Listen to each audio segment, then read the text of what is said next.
शुक्र करा, ये जन्म हुआ आसान गुरु जी शुक्र करा, वो तेरा शुक्र करा। मुझे मिला है सच्चा ज्ञान गुरु जी शुक्र करा, दुनिया ने दिया सम्मान गुरु जी शुक्र करा। अब आकाश की ओर हाथ खुला रखेंगे। पंच परमेष्टि भगवान को मेरा वंदन नमन। पंच परमेष्टि भगवान को मेरा वंदन नमन। पंच परमेष्टि भगवान को मेरा वंदन नमन। 24 तीर्थंकर भगवंत को मेरा वंदन नमन। 24 तीर्थंकर भगवंत को मेरा वंदन नमन। विश्व ब्रह्मांड भगवंत को मेरा वंदन नमन। 11 गणधर भगवंत को मेरा वंदन नमन।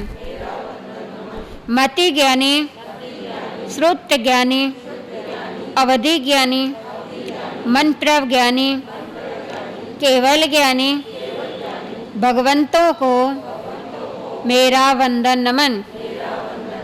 हे परमात्मा, आपके पुण्य पुद्गल संपूर्ण ब्रह्मांड में फैले हुए हैं। हे परमात्मा, आपकी ऊर्जा का मैं आभान करती हूँ। हे परमात्मा, आकाश में रहे हुए ग्रह और नक्षत्र, उनका आशीर्वाद मुझे प्राप्त होता रहे। मेरे जीवन में किसी भी प्रकार का कोई भी रोग या दुख ना आए।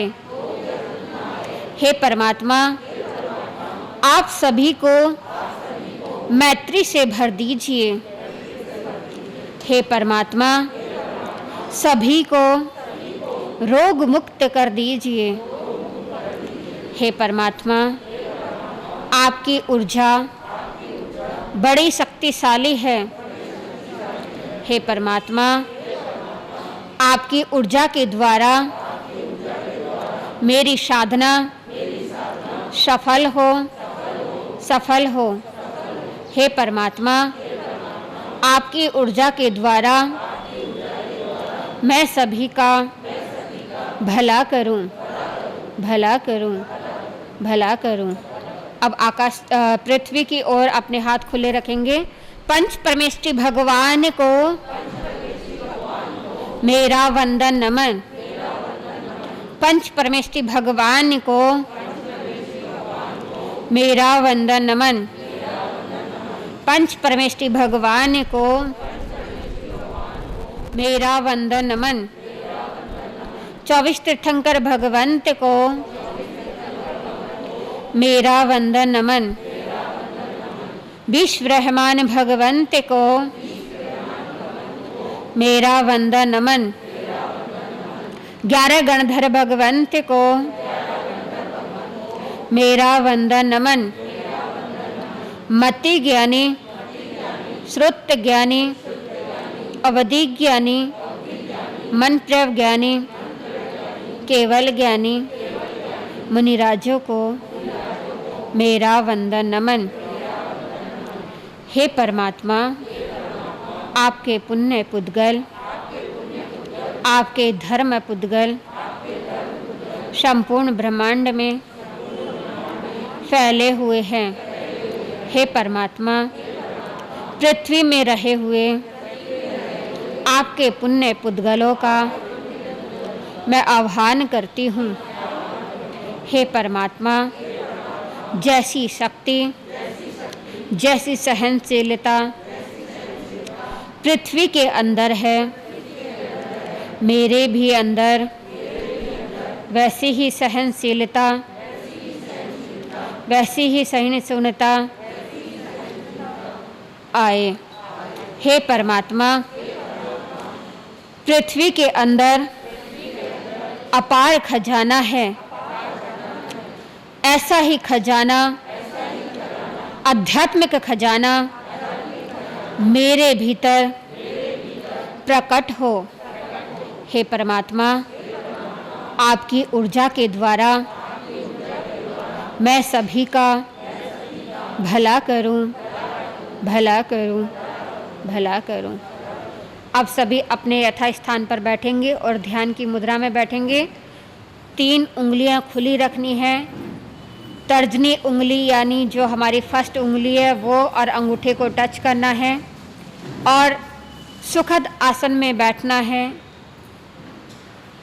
सभी ध्यान की मुद्रा में बैठेंगे। आज हम मणिपुर चक्र, जिसको नाभि चक्र भी कहा जाता है, उसकी साधना करेंगे।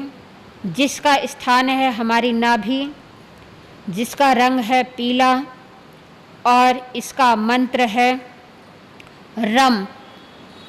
आज हम तीसरे तीर्थंकर संभवनाथ भगवान की ऊर्जा के द्वारा इस चक्र को सक्रिय करेंगे, एक्टिवेट करेंगे। ओम संभवनाथाय नमः।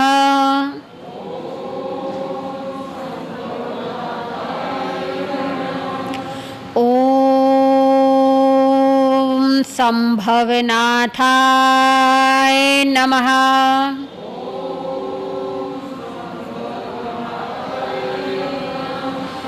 ओम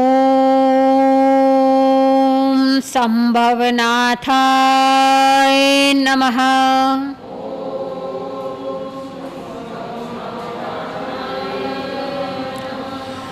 ओम संभवनाथाय नमः। संभवनाथाय नमः। ओम संभवनाथाय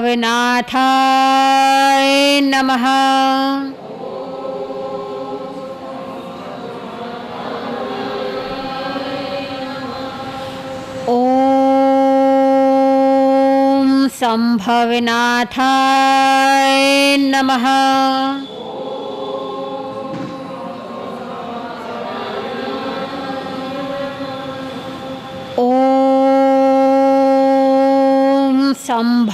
संभवनाथाय नमः।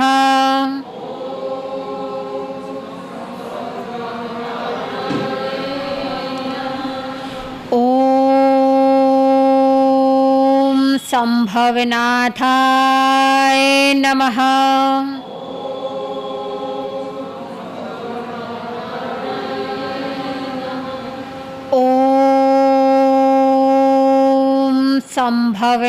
संभवनाथाय नमः।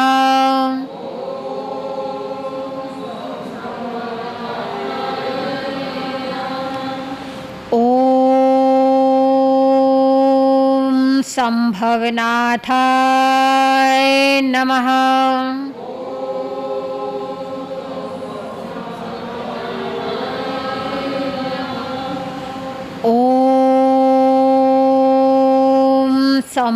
संभवनाथाय नमः।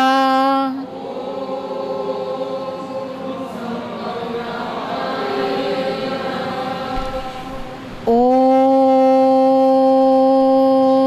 संभवनाथाय नमः।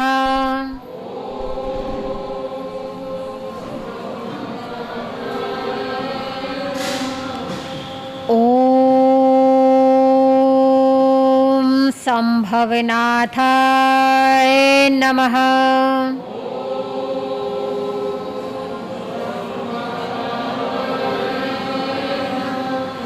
ओम संभवनाथाय नमः।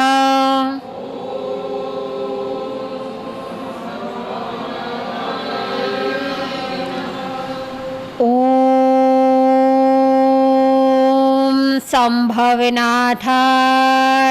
नमः।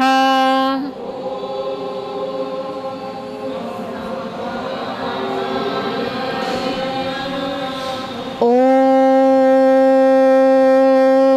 संभवनाथाय नमः।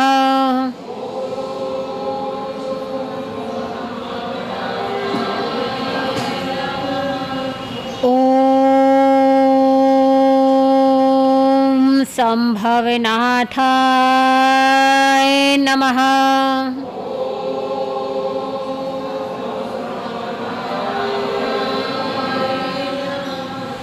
ओम संभवनाथाय नमः।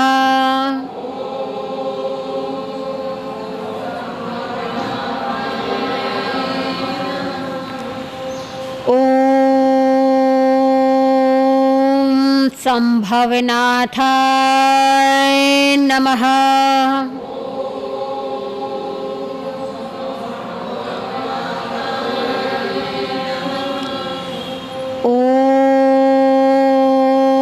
ओम संभवनाथाय नमः।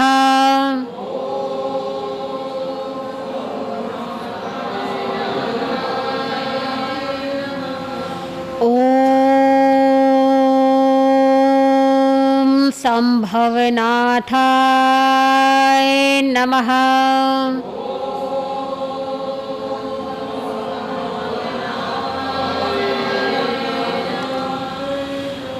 ओम संभवनाथाय नमः।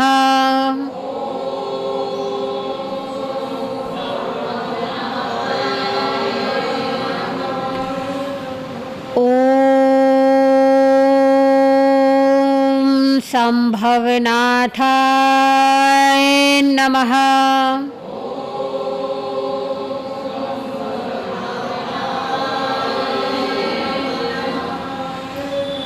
ओम संभवनाथाय नमः।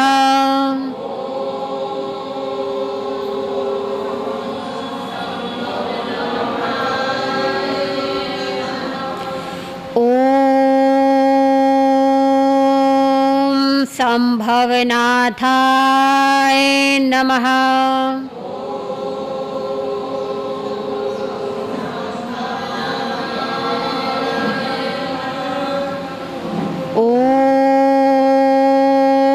ओम संभवनाथाय नमः।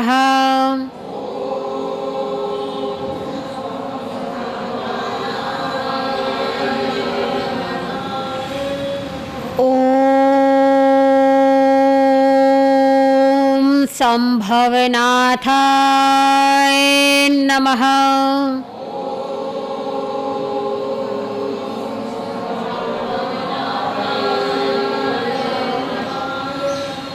ओम संभवनाथाय नमः।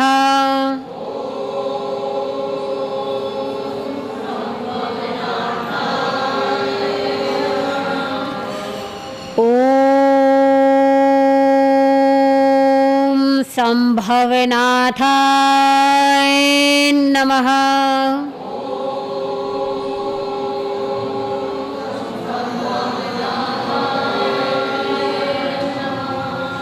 ओम संभवनाथाय नमः।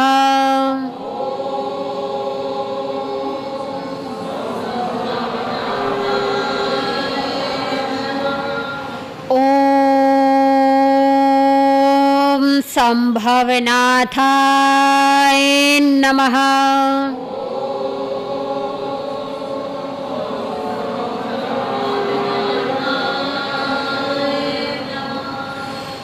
ओम संभवनाथाय नमः।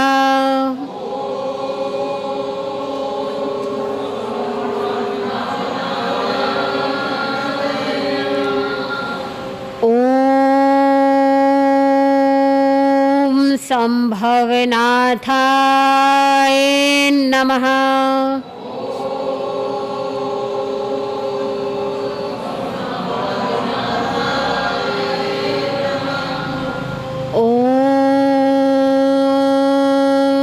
संभवनाथाय नमः।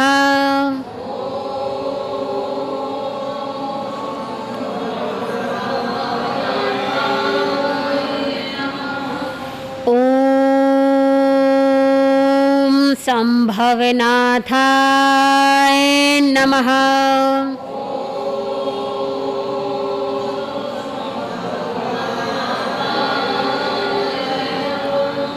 ओम संभवनाथाय नमः।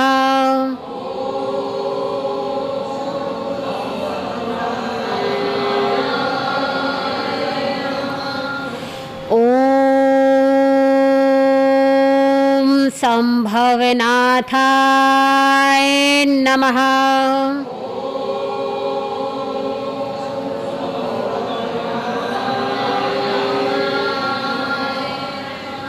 ओम संभवनाथाय नमः। ओम संभवनाथाय नमः। ओम संभवनाथाय नमः।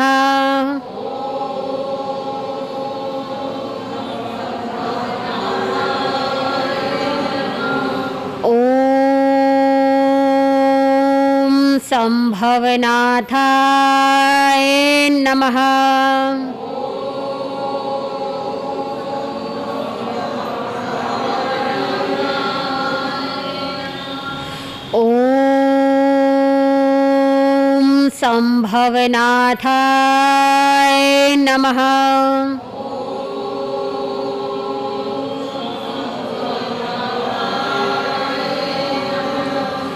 ओम संभवनाथाय नमः।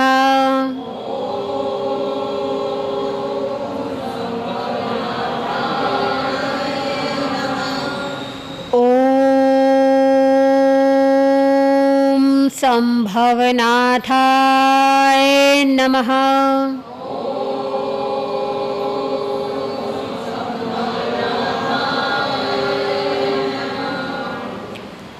अरिहंत परमात्मा श्री संभवनाथ भगवान की ऊर्जा हमने प्राप्त की है। इस ऊर्जा को हमें महसूस करना है, बिल्कुल शांत होकर के। बाहर की किसी भी आवाज़ पर ध्यान नहीं देना।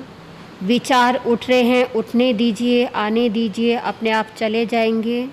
विचारों पर ध्यान नहीं देना है, केवल और केवल उस ऊर्जा को महसूस करना है। आपकी बॉडी में जो स्पंदन होंगे वो आपकी कर्म निद्रा का हेतु होगा।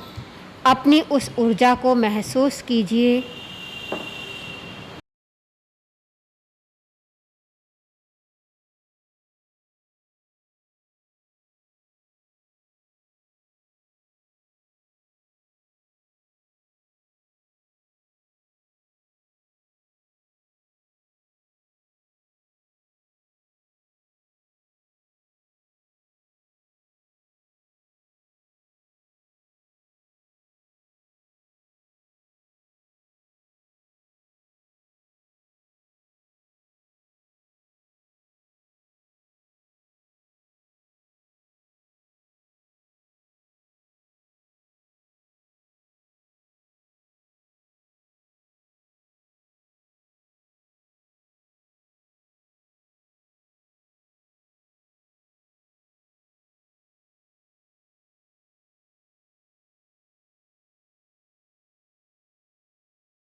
आप सभी एक लंबी गहरी श्वास लेंगे और उसे छोड़ेंगे। अपने दोनों हाथों का स्पर्श करेंगे और आंखों पर लेकर के जाएंगे।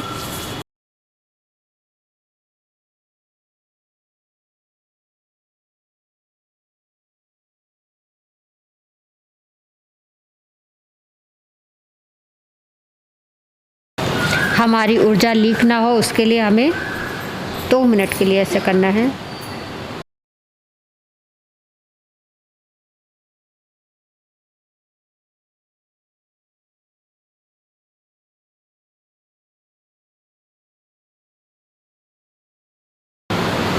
बोलिए भगवान महावीर स्वामी की। बोले भगवान महावीर स्वामी की। गुरु महिमा है जग में बड़ी, गुरु बैठे हैं अंदर में, जैसे सूरज हो अंबर में, जैसे मोती समंदर में।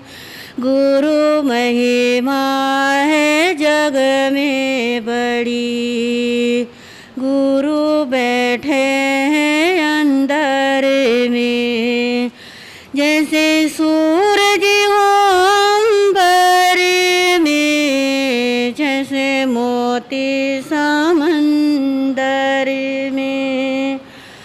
ओ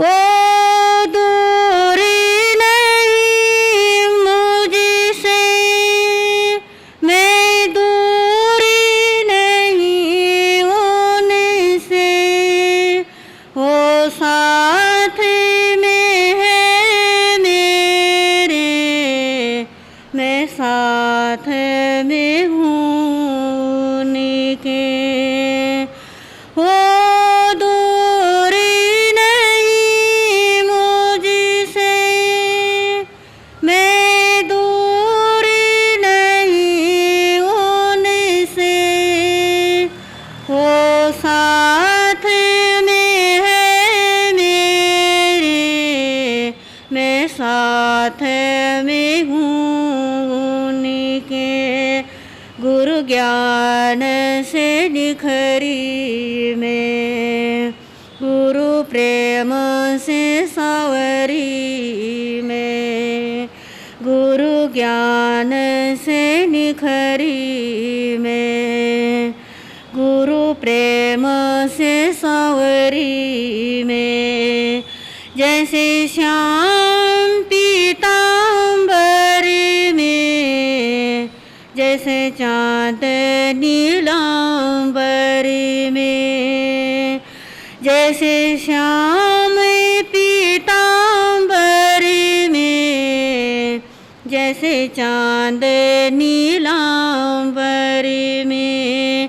गुरु महिमा है जग में बड़ी, गुरु बैठे हैं अंदर में, जैसे सूरज हो अंबर में, जैसे मोती समंदर में। बिन तेरे भगवान लगती हूँ मैं सी, जैसे स्वाति बिना चाहता, जैसे श्याम बिना बंसी। बिन तेरे भगवान लगती हूँ मैं सी, जैसे स्वाति बिना चाहता, जैसे श्याम बिना बंसी।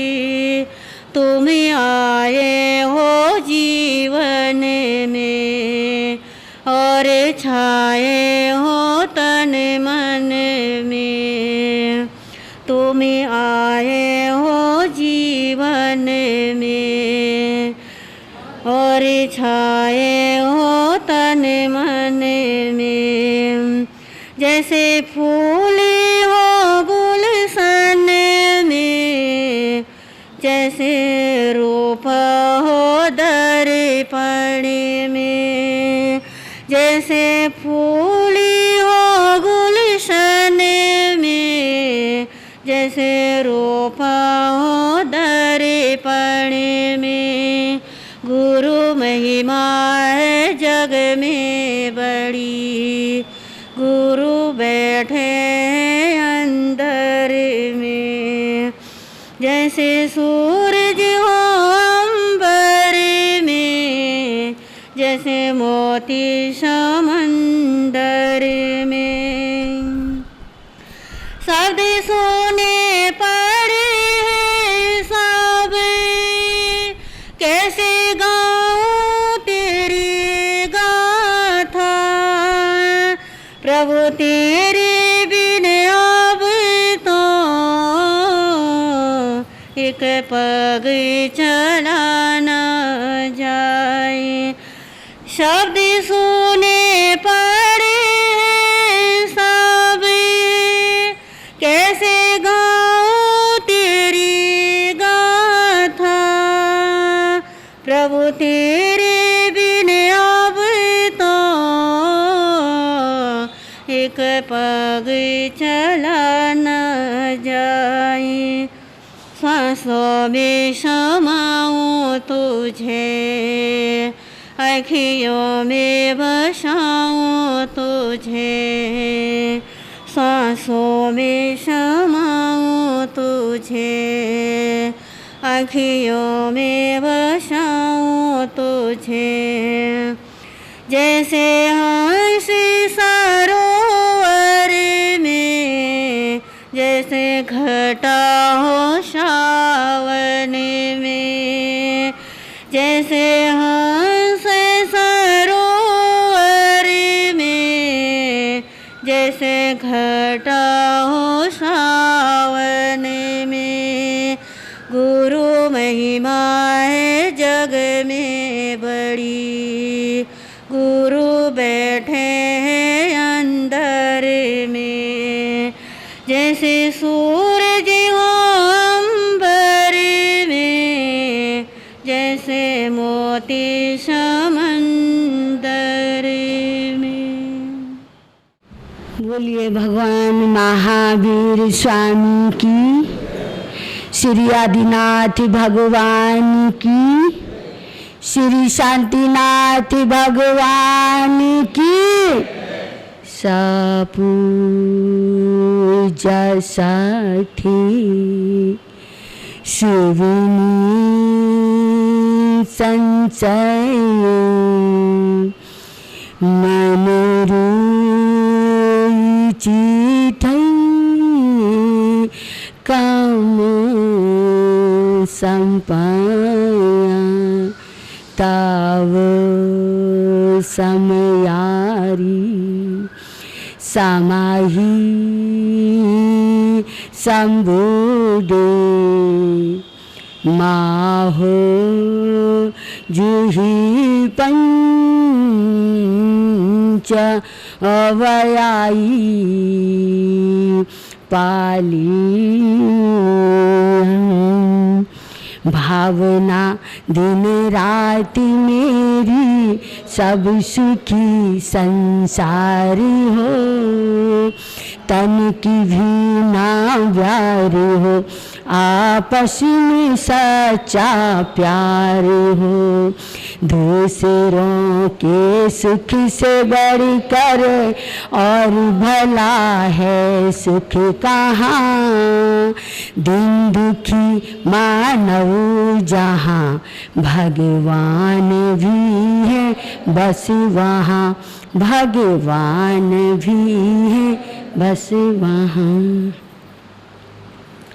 सर्वप्रथम अनंत अनंत करुणा के सागर, मैत्री के मसीहा परम पिता परमेश्वर प्रभु महावीर के चरण में कोटि कोटि वंदन नमन करती हूँ। परम आदरणीय परम वंदनीय पंजाब सिंहनी शास्त्र ज्ञाता मन गुरुवरिया श्री प्रवेश कुमारी जी महाराज साहब के चरणों में कोटि कोटि वंदन नमन करती हूँ। सभी साध्वीगण एवं इस धर्म सभा में पधारे हुए परमात्मा के प्यारे प्यारे भक्तजन, आप सबका हृदय के आंगन में स्वागत है।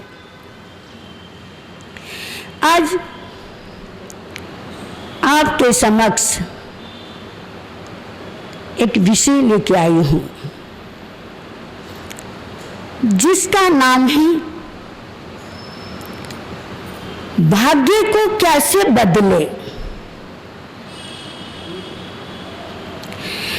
भाग्य को कैसे बदला जाए। हर व्यक्ति के भीतर एक भाव है, एक इच्छा है, भाग्य हमारा बदल जाए। रामचरितमानस में लिखा है, बड़ भाग्य से मानोज तन पावा, सुर दुर्लभ सद ग्रंथ गावा। कहा है ये मनुष्य का जो जीवन है स्वयं वो भाग्य से मिला है, बड़भाग्य से मिला है। अनंत अनंत भाग्य एकत्रित होने के बाद बड़ा भाग्य बन जाता है, तब ये सुंदर चोला हमें हासिल होता है। परमात्मा महावीर उत्तराध्याय में कह रहे हैं, चट्टारी पर मंगलानी दुल्हानी जंतुनो मानी सुतम सुई सदा संजमम्या वीर्यम। परमात्मा कह रहे हैं ये दुर्लभ चोला, ये मनुष्य का चोला हमें बार बार प्राप्त होने वाला नहीं है। भाग्य को बदला नहीं जाता, जैसा है वैसा, ऐसा भी कुछ दार्शनिक सिद्धांतवादी बोलते हैं, पर परमात्मा कहते हैं 50% भाग्य 50% कर्म, इन दोनों का समन्वय हुआ तो भाग्य में 4 चांद लग जाते हैं।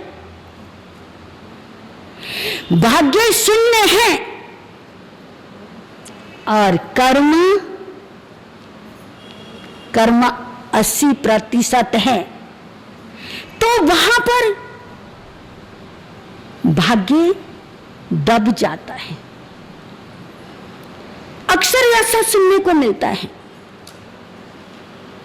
घर में सब कुछ है, किसी चीज की कमी नहीं है, कोई कमजोरी नहीं है, परिवार है, भौतिक सुख सुविधाएं हैं, संपन्नता है, सब कुछ होते हुए भी कभी कभी एकदम खालीपन लगता है, अजीब सा महसूस होता है,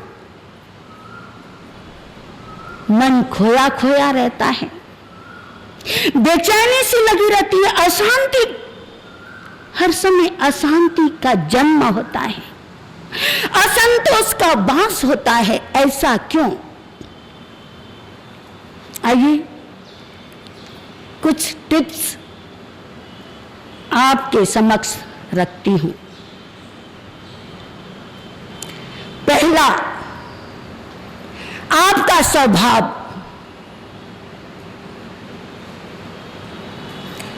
आपका स्वभाव चिड़चिड़ा है, बात बात पर क्रोध आता है, किसी की बात अच्छी नहीं लगती, जो मैं बोल रहा हूं या मैं बोल रही हूं वो सही है। परिवार में, संयुक्त परिवार में जी रहे हैं पर अहम भरा पड़ा है, जो मैं बोल रहा हूं ये सही है। चिड़चिड़ापन, बात बात पर क्रोध आना, किसी का नहीं सुनना, ऐसा स्वभाव होगा तो भाग्य बढ़ेगा, भाग्य बदलेगा? पहले अपने स्वभाव को ठीक करना पड़ेगा हमें, अपने स्वभाव को सबके संग जीना सीखना पड़ेगा, सबके संग अपना स्वभाव को एडजस्ट करना पड़ेगा। जब तक हम अपने स्वभाव को बदलेंगे नहीं, क्योंकि हमें क्रोध आ गया, क्रोध आ गया तो जो भी मुंह में आया बोल लेता है, तो उस समय उसका पूरा प्रभाव अपने पूरे शरीर में, अपने पूरे बॉडी में, अपने पूरे दिमाग में उसका प्रभाव चला जाता है। क्रोध में जब इंसान बोलता है, आपने नोट करा, जब क्रोध में बोलता है कैसे, मतलब उसकी आवाज कितनी तेज होती है, नोट करा आपने? मतलब देखो कि अब पास में बैठा है, जिसको डांट रहा है, जिसको बोल रहा है, तो पास में ये तभी जोर जोर से चिल्लाएगा इंसान क्रोध में। क्यों ऐसा होता है? नोट करा आपने उस समय कभी? जिस समय हमको क्रोध आता है तो हम जोर जोर से चिल्लाते हैं, जैसे वो बहुत ऊपर है या किसी दूसरे रूम में है ना, जबकि पास में होता है। तो क्यों ऐसा होता है? क्रोध में सामने वाला हमें, उसमें क्रोध जो है वो दूरियां पैदा करता है, क्रोध में दूरियां पैदा होती है, जिससे हमें वो दूर नजर आता है, तो हम चिल्लाने शुरू करते हैं जोर जोर से। जब हम लोग चिल्लाते हैं तो देखो हमारा चेहरा उस समय, आप क्योंकि आपके घर में तो शीशे होते हैं ना, चाहे अलमारी है, चाहे आपको जो ड्रेसिंग टेबल है, कहीं भी वहाँ आपके, वहाँ उस समय आप, जिस समय आपको क्रोध आता है, वो उस समय आप अपना चेहरा देखें, अपना फेस देखें, तो उस समय कैसा लगता है आपका चेहरा? हाँ, कैसा लगता है? कितना अजीब सा ऐसा लगता है जैसे कोई भूत है, मतलब एकदम चेहरा ही चेंज हो जाता है, उसकी आंखें, मतलब पूरा ही चेंज हो जाता है। और किसी से प्रेम से बात करते हैं आप लोग, या आपका किसी से प्रेम है ना? प्रेम होना बुरी बात नहीं है, मोह होना बुरी बात है। अब आपका किसी से प्रेम हो जाता है तो उस समय आप उससे क्या ऊंची ऊंची बातें करते हो? जिनसे आपका प्रेम है, घनिष्ठ राग है, तो क्या उस समय आप चिल्ला चिल्ला के बोलते हो? आप चिल्लाते आप? नहीं चिल्लाते ना। आप उस समय कितना धीरे से, है ना, धीरे से बात करते हो, आंखों से बात करते हो आप, है ना, आवाज भी एकदम फुसफुसाहट हल्की सी। तो उस समय आपका चेहरा देखना शीशे के आगे, तो आपका चेहरा कितना सौम्य, कितना प्यारा, है ना, कितने नाजुक से लगोगे, कितने सौम्य लगोगे और कितने प्यारे लगोगे आप उस समय। तो हम अपना सबसे पहले तो, यदि हमने भाग्य को बनाना है तो सबसे पहले हमको क्या करना है? अपने स्वभाव को बदलना है। जब तक हम अपने स्वभाव को नहीं बदलेंगे, हमारा जो भाग्य है वो बदलने वाला नहीं है। बदल गया ना, देखो ना, जब हम सबसे अच्छा व्यवहार रखेंगे, सबसे प्रेम करेंगे, सबके प्रति सद्भावना रखेंगे, सबको सुखी रहे, सर्वे भवन्तु सुखिना सर्वे सन्तु, तो हम सबके प्रति प्रेम रखेंगे और सबको कहेंगे किसी को रोग ना हो, किसी को शोक ना हो, किसी को कोई समस्या ना हो, तो हमारे भीतर ऐसे भाव आएंगे ना, तो हम वैसे ही, मतलब भाग्य हमारा बनता ही जाएगा, हमारा भाग्य बनता ही जाएगा। समय को भी देखना है, मैं टिप्स थोड़ा थोड़ा आपको बताऊंगी। अपने जीवन में ये जरूर सोचना, जो पहले नंबर का टिप्स जो है हमें क्या संदेश देता है कि हम पहले अपने को सुधारें। हम दूसरे को सुधारना सोचते हैं, घर में भी बहू ठीक रहे, बेटा ठीक रहे, मेरा कहना माने, है ना, पति मेरा मेरे हाथ में रहे, मेरे अंगुली में नाचे, सास को मैं बस में करूं, ससुर को मैं बस में करूं, है ना, क्योंकि हमारे अंदर खाली दूसरों को ही, दूसरे के स्वभाव को ही बदलने की इच्छा होती है, अपने को बदलना हम नहीं जानते, इसलिए तो हमारा भाग्य भी वहीं ठप लगा के बैठा है। तो तरह तरह की जो जीवन में समस्या है, यही चीजें तो हैं। आइए दूसरा टिप्स है, आपकी वाणी, हमारी वाणी कैसी होनी चाहिए? मीठी। देखो हमारे बहनों को तो सब पता है कि वाणी जो है ऐसी मीठी हो जैसे कोई बोले तो जैसे मिश्री घोली हो, है ना, जैसे बंसुरी बज रही हो।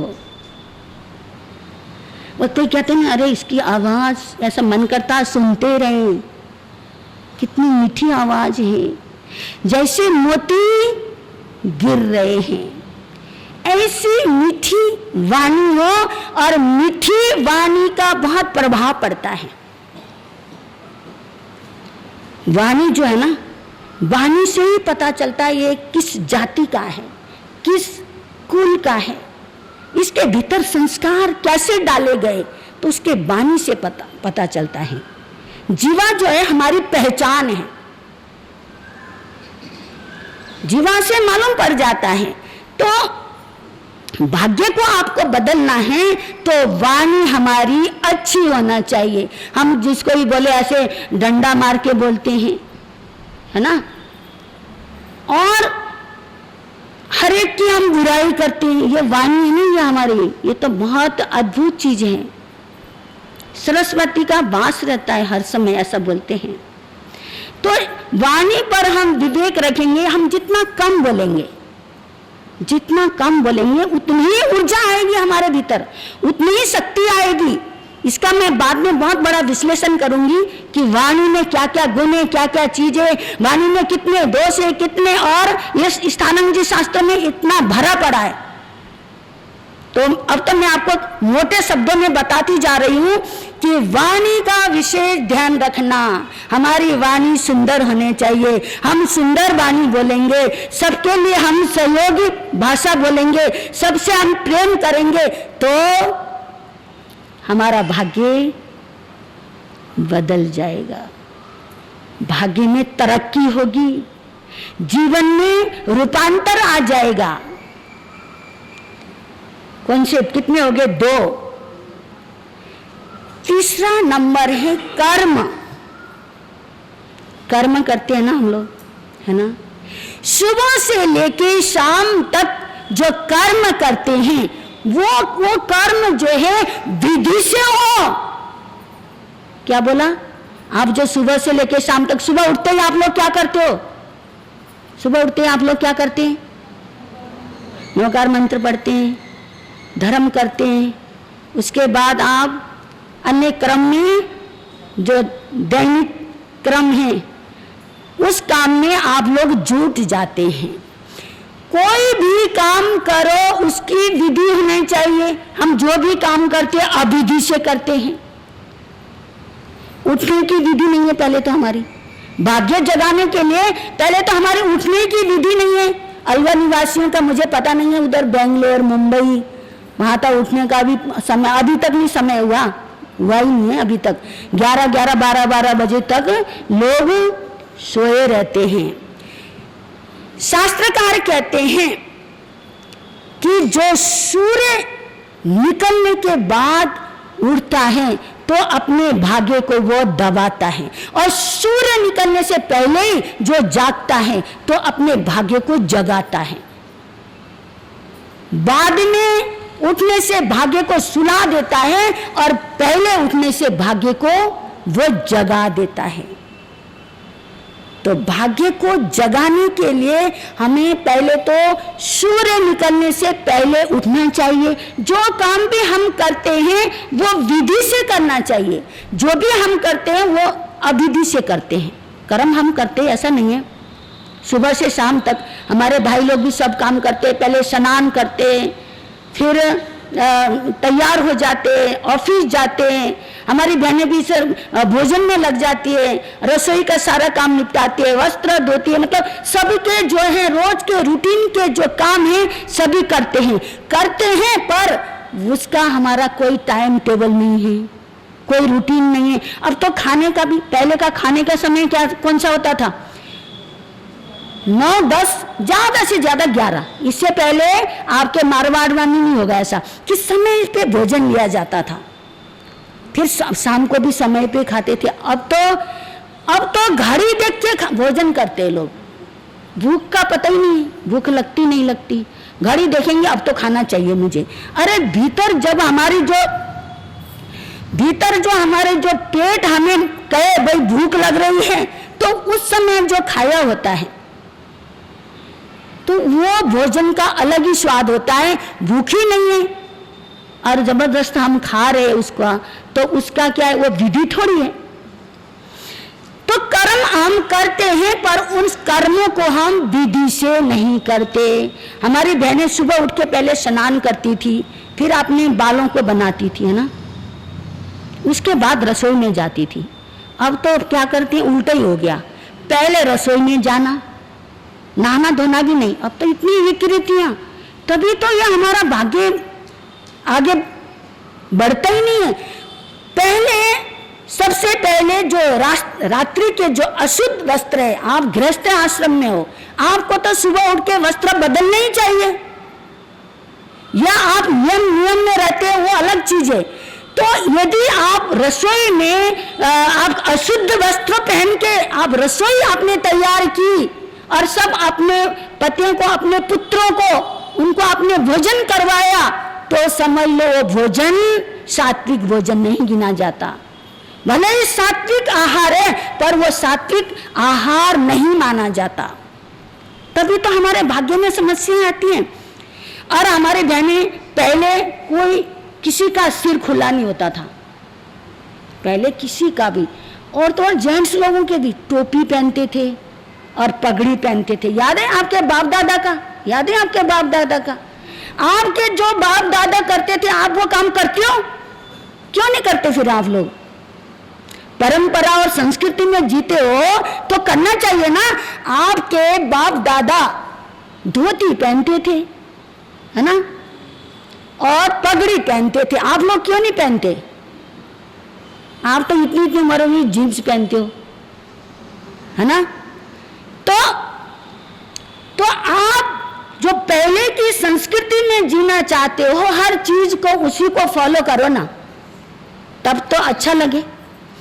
तो पहले हमारी बहनें भाई लोग नंगा सिर नहीं रखना, एक ये बहुत बड़ी संस्कृति थी ये।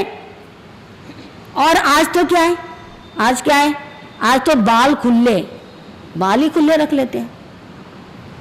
बाल खुले कौन रखते पता? बाल खुले किसके होते बता दो आप? हाँ, हमारी बहनें बता रही हैं, मैं बताऊंगी तो कभी आप ये ना कहें हमें तो भूती बना दिया, है ना। ऐसा नहीं है।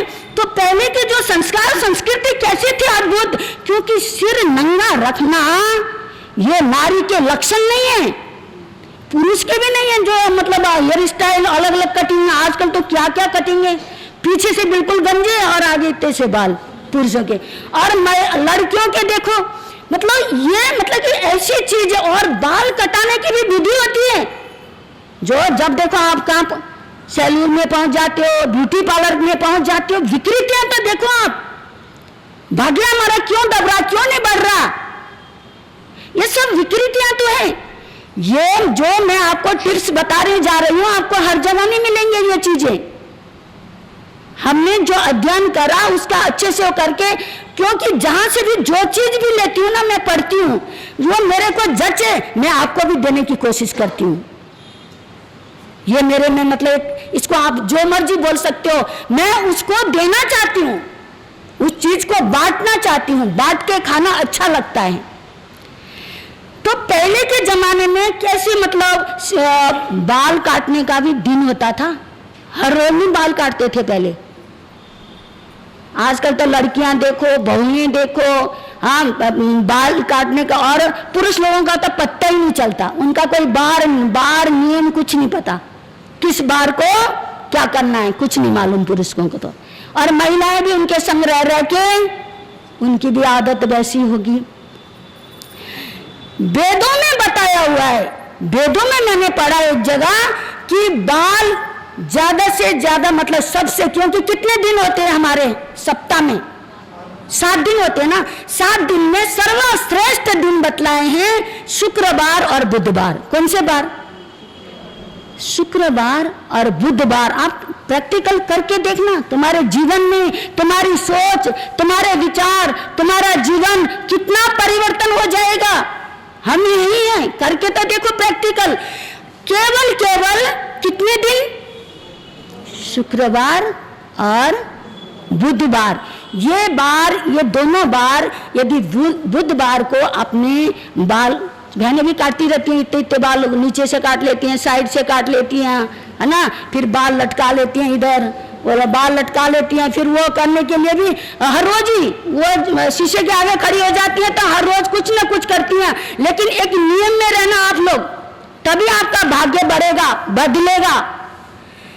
तो आप यदि बुधवार को, कहीं नहीं मिलेंगे आपको ये टिप्स, यदि बुधवार को आपने बाल, सिर के बाल जो हैं बुधवार को उतारेंगे, अब आप भी दाढ़ी वगैरह जो भी बाल है, तो आप में, आपके यहाँ समृद्धि आएगी, आपके घर में समृद्धि आएगी, प्रेम बढ़ेगा और यश की प्राप्ति होएगी।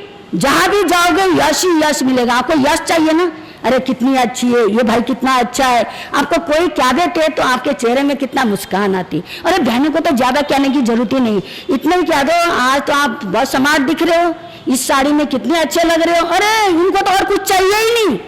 आप इतने ही कह दो अपनी पत्नी को, आज तू बहुत अच्छी लग रही है, अरे कितने खुश हो जाएंगे। आपको तो फटाफट आपके पकवान आपके सामने आ जाएंगे। कभी नोट करके देखना आप। तो और शुक्रवार को यदि आप मतलब बाल निकालेंगे तो शुक्रवार वाले दिन तो आप में धन में भी वृद्धि होएगी, है ना, शरीर में भी स्वस्थ रहेगा, लाभ मिलेगा, किसी प्रकार की बीमारी भी नहीं आएगी। और बाकी बार कितने रह गए, सुनना चाहते हो अभी आप लोग? हाँ, 5 बार और हैं। जो 5 बार हैं उनका है, जैसे आइतवार से शुरू करते हैं ना, आइतवार को बार, मंगलवार को तो शायद मेरा नाई भी बंद रखता है ना, मंगलवार को तो हाँ काटते ही नहीं, काफी तो हमारे बहनों को पता ही है। अब नहीं रहता कह रहे, हाँ हाँ। तो जैसे रविवार को बाल काटने से हमारे जीवन में बहुत सारी यश खत्म हो जाती है। कई बार ये होता है इतना घर में भी इतना लगे रहो, गधे की तरह काम करता रहता है। एक भाई सुबह से शाम तक लगा रहता है और एक भाई अपने मौज मस्ती करता है, तब भी उसको ये नहीं कोई कहेगा अरे तू कितना काम कर रहा है, कितना दुकान जाता है, फैक्ट्री जाता है, ऑफिस जाता है, इतना काम करता है, फिर भी तू वहीं का वहीं है, तू थोड़ा आराम कर, नहीं कहता है ना, कि यश की हानि हो रही है। यश में जो वृद्धि होना चाहिए वहां पर भाग्य उदय होना चाहिए, भाग्य वहां पर सुप्त हो रहा है। और सोमवार को यदि आप बाल काटते हैं तो मानसिक तनाव होने की आवश्यकता है, मानसिक तनाव हो सकती है। कई बार ऐसा होता है कि ऐसे सुन्न हो जाता है ना, कुछ अभी कहता है ये तो कुछ दिनों से ऐसा हुआ, ये ना हमसे बोलता है, ना खाता है, ना पीता है, कि ये क्या मानसिक तनाव। कई बार मतलब भूत प्रेत, बाहर की हवा, यंत्र मंत्रों का प्रभाव, ऐसी समस्याएं आ सकती है यदि सोमवार को यदि बाल काटते हैं तो।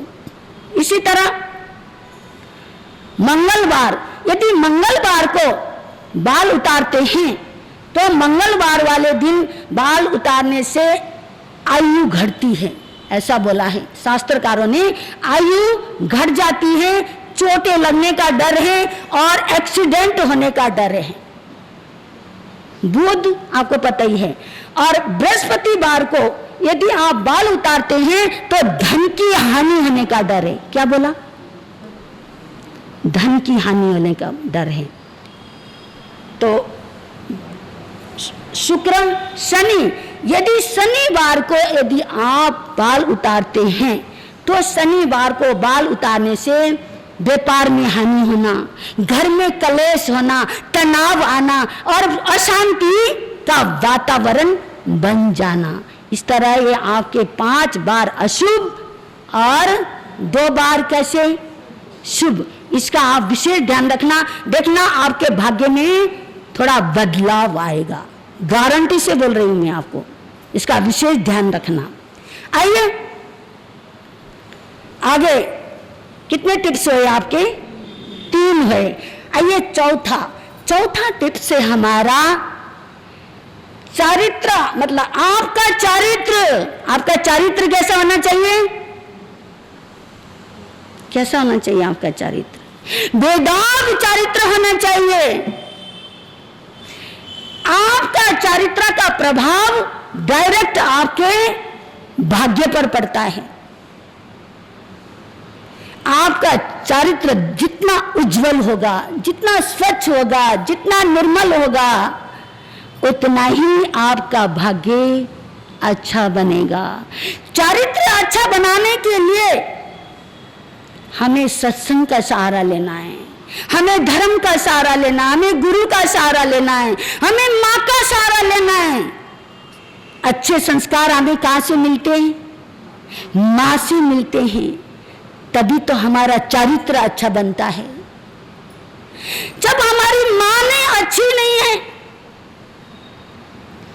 माँ को शिक्षा देने का फुर्सत ही नहीं है,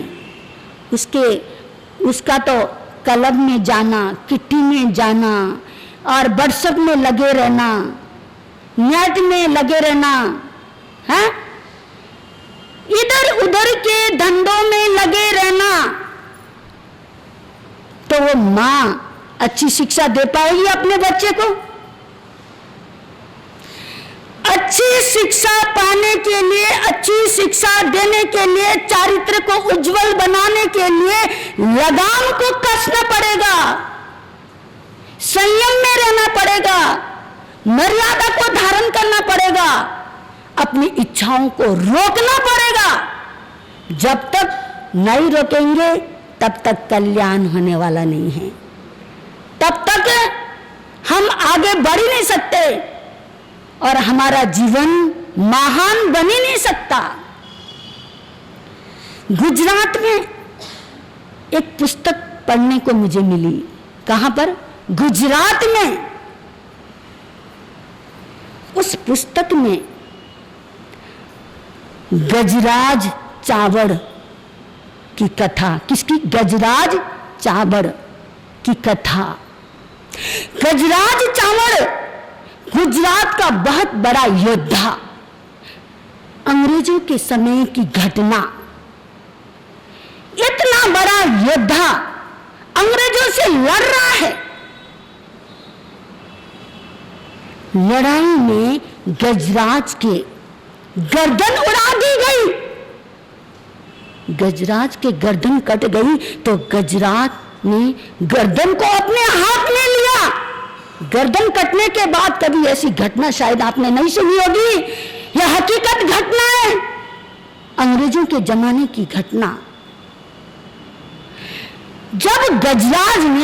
जब अंग्रेजों ने उसकी गर्दन उड़ा दी तो गजराज ने उस गर्दन को अपने हाथ में लिया। अंग्रेज जो योद्धा थे वो तो कायल हो गए, देखते रह गए। अरे ये कैसा अद्भुत दृश्य, ये कैसा अद्भुत योद्धा, देखते रह गए, भोचंक हो गए। सारे अंग्रेज, सारे योद्धा दंग रह गए। आधा घंटे तक गजराज युद्ध करता जा रहा। अनेकों अंग्रेजों को तबाह कर दिया। आधा घंटे के बाद गजराज के हाथ में जो उसका सिर था वो जमीन पर गिर गया और धड़ाम से गजराज भी गिर गया। ऐसा अद्भुत दृश्य उन अंग्रेजों ने कभी देखा नहीं था। कायल हो गए, हैरान हो गए, देखते रह गए। संकल्प लिया, इसको पैदा करने वाला कौन है, इसके माता पिता कौन है। ऐसा अद्भुत दृश्य ऐसा हमने आज तक कभी नहीं देखा। अंग्रेज 2-3 के मन में इतनी जिज्ञासा हो गई, कुछ भी हो माता पिता को हमको देखना है। गजराज का घर ढूंढने के लिए हम जब गुजरात में थे, मुझे इस समय उसका गांव याद नहीं आ रहा, छोटा सा गांव, आज भी चर्चा है उस गांव में उसकी। कितनी पुरानी घटना।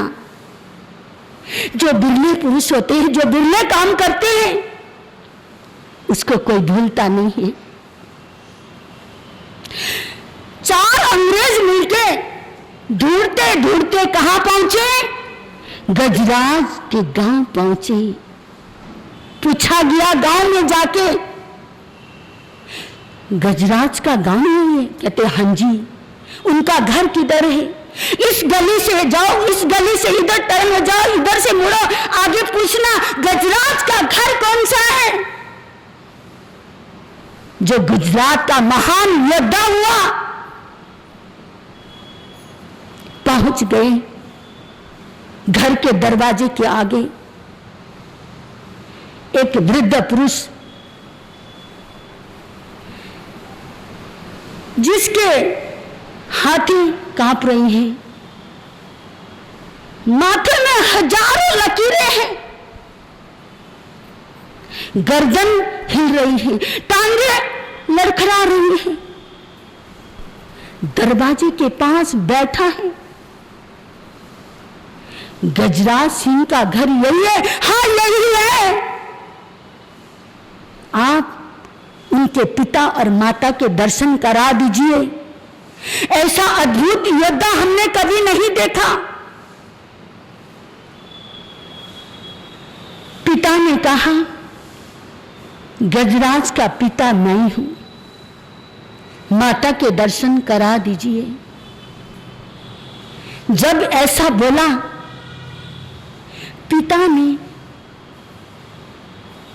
माता के दर्शन करा दीजिए जब बोला, तो पिता ने उन अंग्रेजों को अतीत में लेके चला गया। गजराज का पिता अतीत में ले गया। सुनो गजराज की मां के बारे में, मैं अभी तक उसके लिए रोता हूं। मैं पूरी जिंदगी रोता हूं और पूरी जिंदगी मैं पश्चाताप की अग्नि में जल रहा हूं, रो रहा हूं। आप सुनना चाहते हो? उसकी मां तो नहीं है, उस अतीत को मैं सुना रहा हूं। आप सुनो, वो वृद्ध पुरुष रो रहा है और हिचकियां ले लेके सुना रहा है। किसकी कथा? गजराज की मां की कथा। और अंग्रेज लोग तल्लीनता से सुन रहे हैं। क्या बोला? गजराज अभी 4 महीने का था। कितना? मात्र कितना? 4 महीने का था। मैं किसी काम से घर आया, मेरे घर में कोई नहीं था। मेरी पत्नी सब्जी सब काट रही थी। छोटा बच्चा झूले में झूल रहा था और मेरी पत्नी उसको हिला रही थी, बीच बीच में हिला रही थी और सब्जी काट रही थी।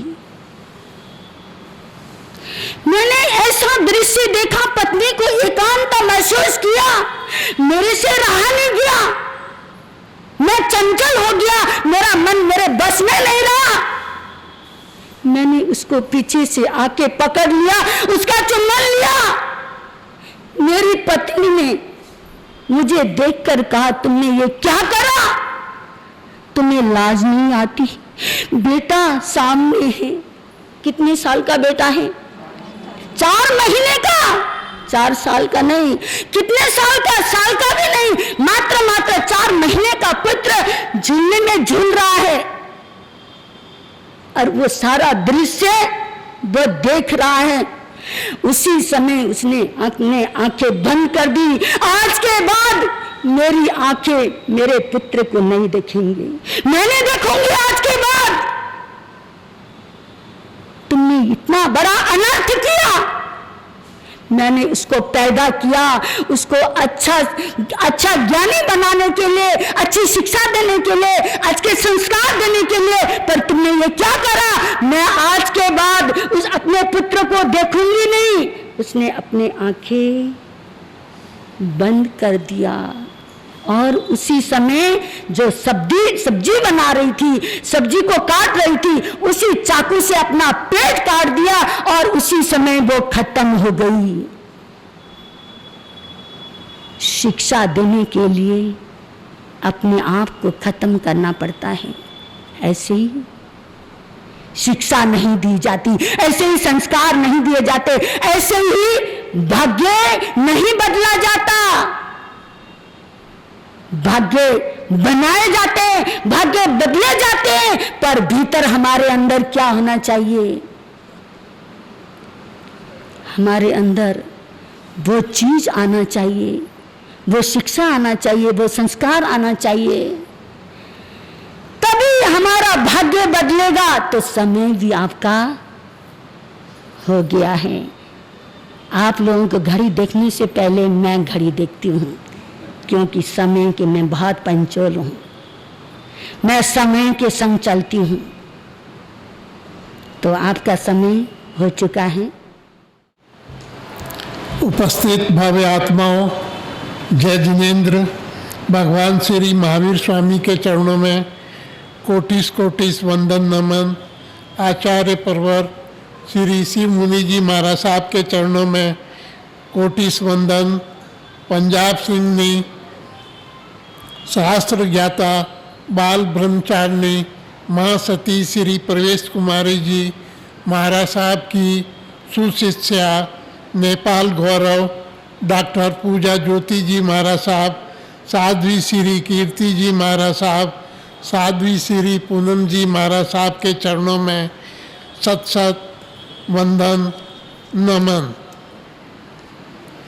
आज का जाप श्री विमल कुमार जी सुराना के यहाँ हैं। बाहर से पधारे हुए सज्जनों का समाज द्वारा हृदय से स्वागत किया जाता है। जलपान की व्यवस्था है, कृपया लेकर हमें अनुग्रहित करें। बोलिए भगवान। पचखान एक पोरसी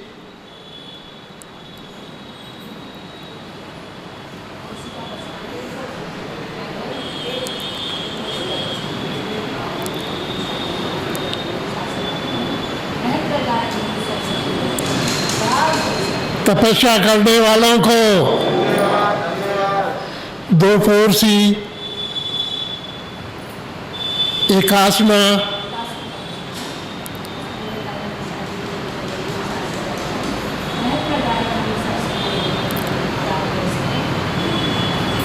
उपवास और कोई पचखान। बोलिए भगवान महावीर स्वामी की। बोलिए भगवान महावीर स्वामी की। प्रश्न उत्तर आपके सामने आ रहे। प्रश्न, पहला प्रश्न भाइयों की तरफ से है। क्रोध हमारे भीतर क्या पैदा करता है? क्रोध क्या पैदा करता है? हाथ खड़ा करेंगे बहनों की तरफ। नहीं भाई बोलेंगे, कमाल है, नहीं मालूम आपको? भूल गए? भूल गए बस। हाँ बताइए सर। ओके। सूर्य उदय होने के बाद उठने से क्या होता है? भाइयों की तरफ से बताओ आप। हाँ, सूर्य उदय के बाद सोकर उठने से दबता है। ओके। सप्ताह में कितने दिन बाल कटवाने चाहिए और कौन कौन से दिन? बच्चों में से पूछ लो। बच्ची जानो का है? हाँ बच्चों से पूछना। हाँ बच्चों में से आप पूछो ना। हाँ आप बताओ। ओके। सोमवार को बाल कटवाने से क्या होता है? सोमवार को भाइयों की तरफ से याद है? हाँ जी, मानसिक तनाव। ओके। गर्दन कटने के बाद भी आधे घंटे तक किसने युद्ध किया? सब नहीं बता दिया। बोले भगवान महावीर स्वामी की।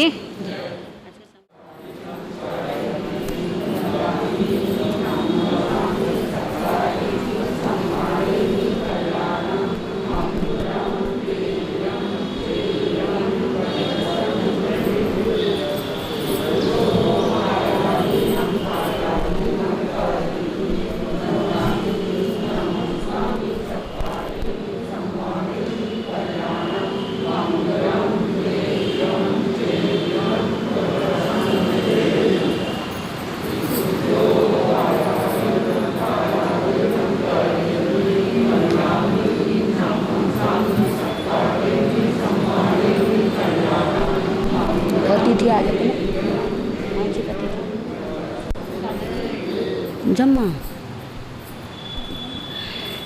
नमो अरिहंतानं नमो सिद्धानं नमो आयुर्यानं नमो वज्रनं नमो लोय सवसाहुनं एसो पंचे नमुकारो सब पापनाशिनो मंगलानं चे सब्बे सिंह परमं हवै मंगलम चैतावारं वासं चक्वटी महिदियो संति संति करे लोय पत्तो गए मनुतनम श्री श्री चितारी मंगलम अरियंता मंगलम सिद्धा मंगलम साउ मंगलम केवली पनतो धमो मंगलम चितारी लघुत्मा अरियंता लघुत्मा सिद्धा लघुत्मा साउ लघुत्मा केवली पनतो धमो लघुत्मा चतारी शरणं पवजामि अरियंते शरणं पवजामि सिद्धे शरणं पवजामि साहु शरणं पवजामि केवली पनतं धम्मं शरणं पवजामि ये चार शरण दुख हरण जगत में और न शरणा कोई होगा जो भवे प्राणी